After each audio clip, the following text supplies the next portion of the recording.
ದೇವಾಲಯಗಳನ್ನು ಸುತ್ತಿ ಸುಂದರ ಶಿವಲಿಂಗಗಳನ್ನ ದರ್ಶನ ಮಾಡಿದ ನನಗೆ ಈ ಜಾಗ ಹೊಸ ಶಿವಲಿಂಗಗಳ ಲೋಕವನ್ನ ತೆರೆದಿಡುವುದರ ಜೊತೆಗೆ ಅವು ನನ್ನ ಕುತೂಹಲಕ್ಕೂ ಸಾಕ್ಷಿಯಾಗಿದೆ. ಸಹಸ್ರಲಿಂಗ ಈ ಜಾಗದ ಹೆಸರು ಅದು. ಇಲ್ಲಿ ನದಿಯೊಳಗೆ ಬಂಡೆಗಳ ಮೇಲೆ ಸಾವಿರಾರು ಶಿವಲಿಂಗಗಳಿಂದ ಈ ಸ್ಥಳಕ್ಕೆ ದೇವಾಲಯದೊಳಗೆ ಶಿವಲಿಂಗಗಳನ್ನ ಪ್ರತಿಷ್ಠಾಪಿಸುವುದು ಸಹಜ. ಆದ್ರೆ ಈ ನದಿ ಮಧ್ಯದಲ್ಲಿ ಇಷ್ಟೊಂದು ಶಿವಲಿಂಗಗಳನ್ನ ಕೆತ್ತಿದ ಕಾರಣವೇನು ಅನ್ನೋ ಕುತೂಹಲ ನಿಮಗೂ ಬಂದಿರಬಹುದು.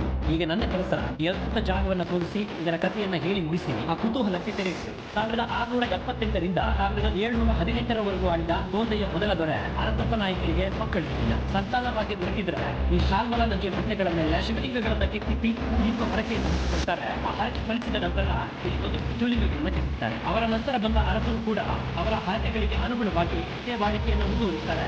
ಸಾಮಾನ್ಯ ಜನರು ಕೂಡ ತಮ್ಮ ಇಚ್ಛಾನುಸಾರವಾಗಿ ಲಿಂಗಗಳನ್ನ ಕೆತ್ತಿಸಿ ಆ ಲಿಂಗಗಳ ಸಂಖ್ಯೆಯನ್ನ 1000ಕ್ಕೂ ಹೆಚ್ಚಿಸ್ತಾರೆ. ಸುತ್ತಲೂ ಕಾಡಿನಿಂದ ಸುತ್ತುವರಿದಿರೋ ಈ ಶಾಲ್ಮಲಾ ನದಿಯ ಮಧ್ಯದಲ್ಲಿ ಕಾಣಸಿಗೋ ದೊಡ್ಡ ದೊಡ್ಡ ನಂದಿಯ ಕೆತ್ತನೆಗಳನ್ನ, ವಿಭಿನ್ನ ಗಾತ್ರದ ಶಿವಲಿಂಗಗಳನ್ನ, ಆಂಜನೇಯ, ಗಣಪತಿ ಮತ್ತು ನಾಗರಾಜನ ದರ್ಶನ ಮಾಡೋದು ಅದ್ಭುತ ಅನುಭವವನ್ನು ಕೊಡುತ್ತೆ. ಇಲ್ಲಿಂದ ಪ್ರತಿ ಕೆತ್ತನೆಗಳನ್ನ ಹುಡುಕಿಸುತ್ತಿದ್ದ ನನಗೆ ಈ ನದಿಯ ತೀರ ಒಂದು ಹೊಸ ಲೋಕವನ್ನು ಪರಿಚಯಿಸುತ್ತೆ. ಇಲ್ಲಿ 1000 ಲಿಂಗಗಳು ಕಾಣುತ್ತಿಲ್ಲ. ಕಾರಣ ಕಾಲ ಉಳಿದಂತೆ ನದಿಯ ರಭಸಕ್ಕೆ ಸಿಕ್ಕಿ ಅವುಗಳು ನಾಶವಾಗುತ್ತಾ ಹೋಗಿದೆ. ಉಳಿದ ಲಿಂಗಗಳು ಇಲ್ಲಿ ಬರುವ ಭಕ್ತರ ಆರಾಧನೆಗೆ, ಅಭಿಷೇಕಗಳಿಗೆ ಮುಖ್ಯವಾಗಿದೆ.